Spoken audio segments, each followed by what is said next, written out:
Alright guys, so today I wanted to go over some problems, some application problems, and I wanted to go over ones more similar to the ones you would see on your homework and tests. So instead of finishing these notes, like finishing these word problems here, I want to do these 3 word problems instead. So where the heck did it go? Okay. Whoops. So just 3 word problems and then we're good to go. All right. Now the first one is pretty straightforward. It's the whispering gallery. It says a hall 200 feet in length is to be designed as a whispering gallery. If the foci are located 35 feet from the center, how high will the ceiling be at the center? So, if I look over here at this nice little diagram they drew for us, it lets us know that this point right here, this person, is a focal point. And what a whispering gallery is if a person stands at this point, they can be heard anywhere throughout the room. That's even at a whisper. That's why it's called this whispering gallery. But anyway, this is our C value. From the center to the focal point is 35 feet. That makes that our C value. And it also tells us that the length of the hall is 200 feet. Now the focal point tells us that this is a horizontal ellipse because the focal point is always on the same line as our vertices. So this length being 200 means that our A value, so this is our major axis, our A value is the length from the center to the vertex, which is half of the major axis, the semi-major axis. Therefore, we have an A value of 100. Now, we're trying to figure out how high the ceiling will be at the center. This length, the height, is our B value. Oops, I guess I should go all the way to the center.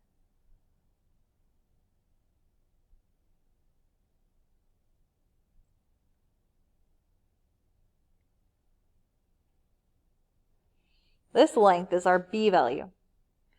The height of the whispering gallery is going to represent B. So the only thing that we have to do here is we take our C value and we take our A value and we insert them into our Pythagorean identity for an ellipse.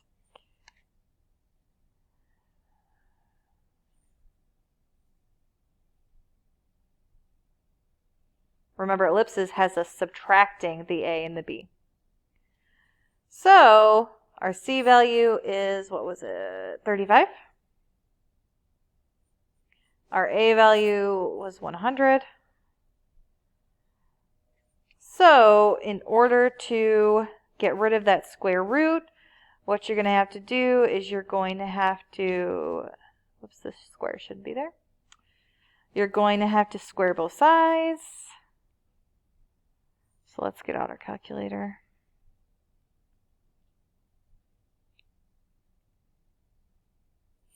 So we have 35 squared.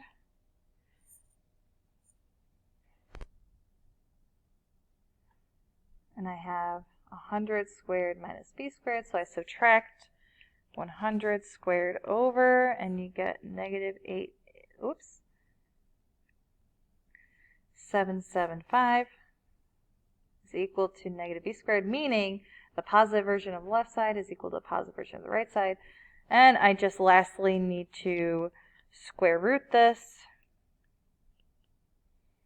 and I get 93.67 feet is what B is equal to. It's the height of the whispering gallery, which I forgot to mention. You might be wondering, how did she know it was an ellipse? Well, the whispering gallery is a very, very famous physical representation of an elliptical room.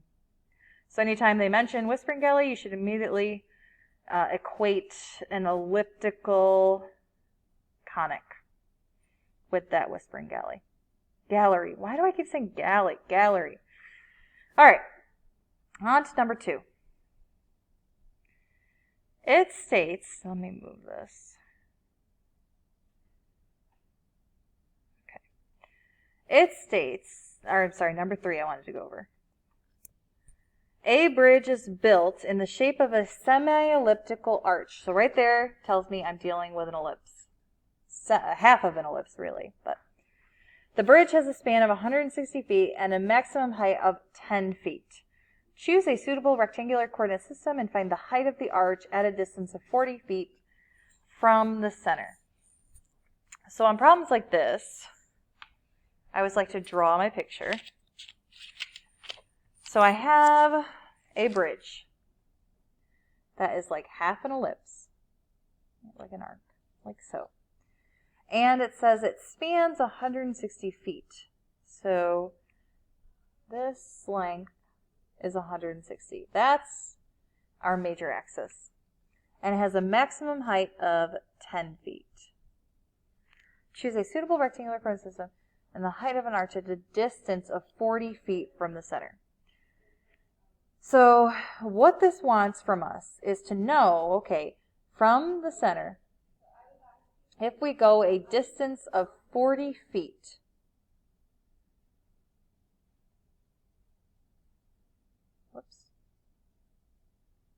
what will the height be for that point? In order to know what the y value for that point is, right now we know the x value is 40, the y value, we're trying to find it. In order to know this, what we're going to have to do is we're going to have to find the equation for this ellipse.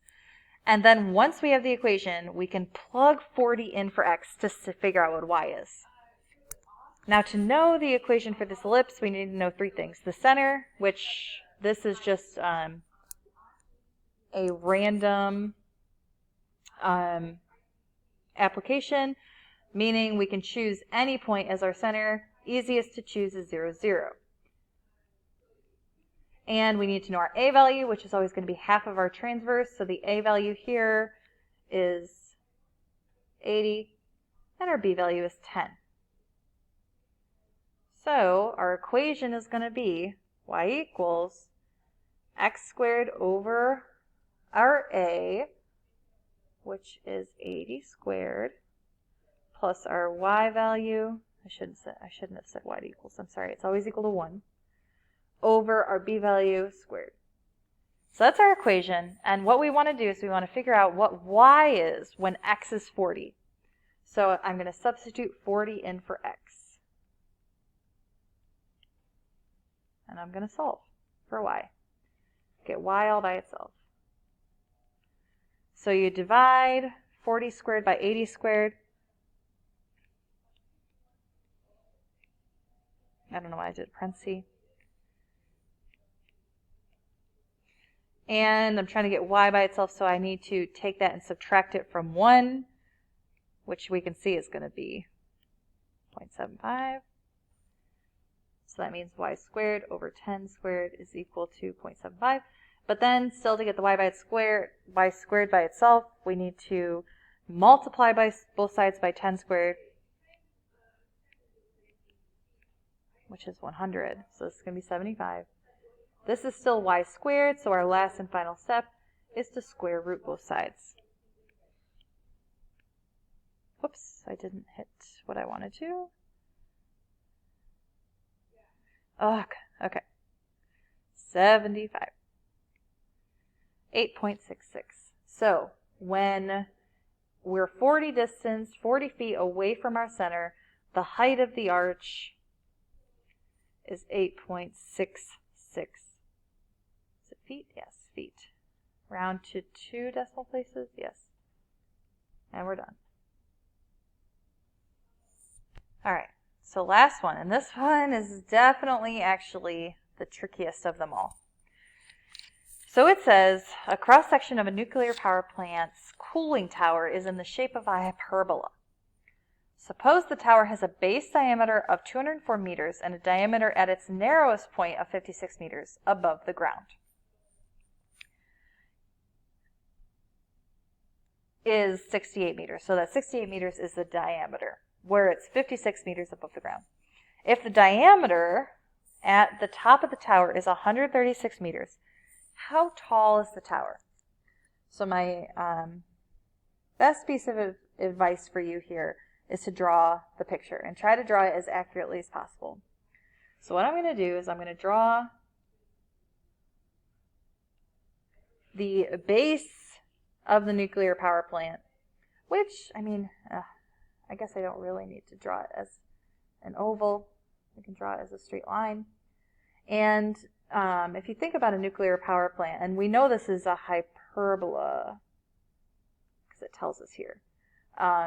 So it's going to have like curved inward sides.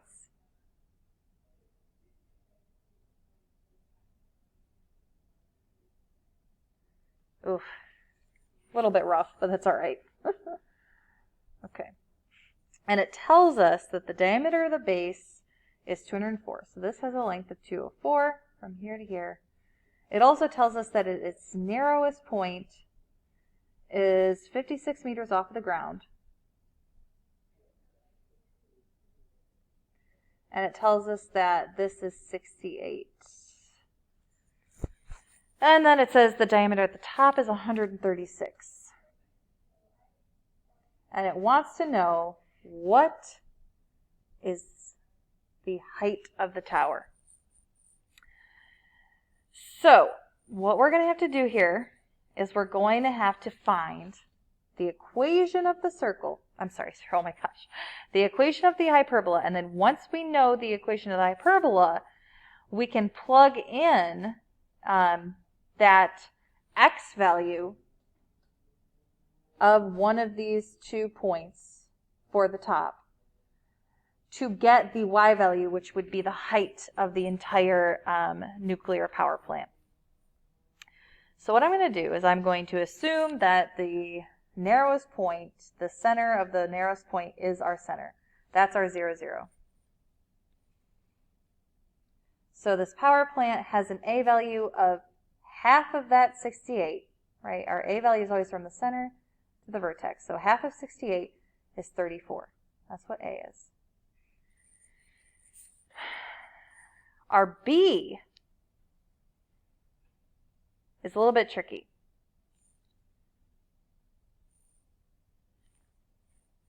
Well, I guess not really. So our B value isn't necessarily this 56, right? That's just kind of like a random value. This is a random height that gives us the center of our hyperbola. So what you have to do here is you actually have to plug in a coordinate point on the hyperbola and then solve for the B value. What I mean by this is if I have this point right here, from the center, this is over half of 204, so 102. It's over 102, and it's down 56. So this point is actually 102, comma, negative 56. So I take this point and I'm going to plug it into my equation. Now I know my A value is 34. And my center is at 0, 0, so I can just do x squared, and then it's a hyperbola, so I do minus y squared over our b squared set equal to 1. I probably should have drawn this smaller, but it's okay. So here, I need to plug in the point 102, comma, negative 56. And I could have picked any point here, but I picked the positive x version. So I'm going to plug in 102. I'm going to square it. And I'm going to plug in the y value of negative 56. Also going to be squared. And I need to solve for b. I need to get b all by itself. So, using my calculator, I'm going to do 102 squared divided by 34 squared. And then to get this away from the b, I'm going to subtract this to the other side. So it's going to be 1 minus 9, giving us a negative 8. So I have a negative 56 squared. The reason I get rid of this negative is because when it's squared, it becomes a positive. So it's just 56 squared over b squared is equal to -8. Then, whenever you're solving for a variable in the denominator, you can think of it as switching what it's equal to and the denominator. This is the same concept as cross multiplying. So b squared is going to be equal to 56 squared, -56 squared over -8. Which those negatives, a negative is going to cancel. Where's my calculator?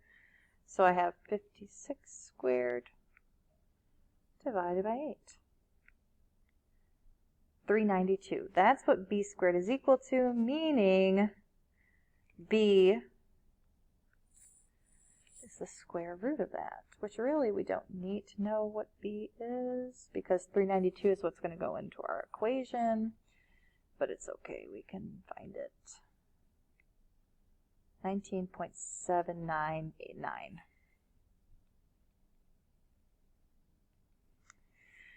So now our fully filled equation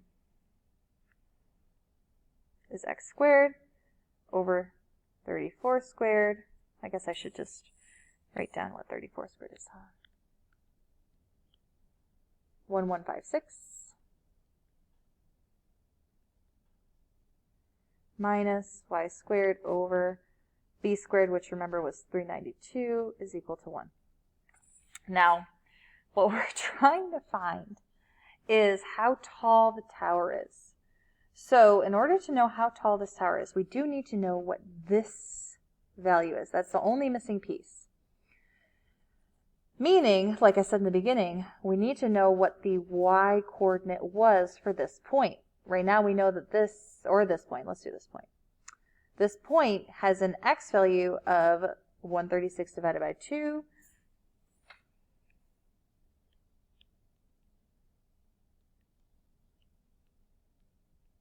Should I do this in my head? Yes. Do I want to? No.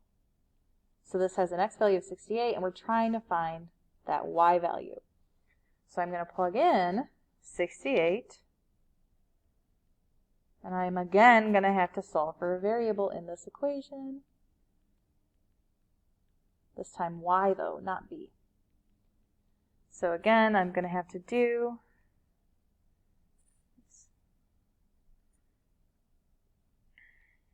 68 squared divided by 1156. Now I'm going to subtract this over to the other side, and I get so 1 minus 4 is -3, and it's negative y squared over 392 is equal to -3. Both these are negative, so I can actually just take the positive version of both. And then I multiply both sides by 392 to get rid of that denominator. So 3 times 392 is what y squared is equal to. But then we need to get just the plain y, so I square root that 1176. And y becomes 34.29. Now, this is this value that I circled here, right? From the center up is equal to 34.29. Meaning that the entire height is that 34.29 value we just found plus the 56. So the height of the tower is 90.29 meters tall. And we're done.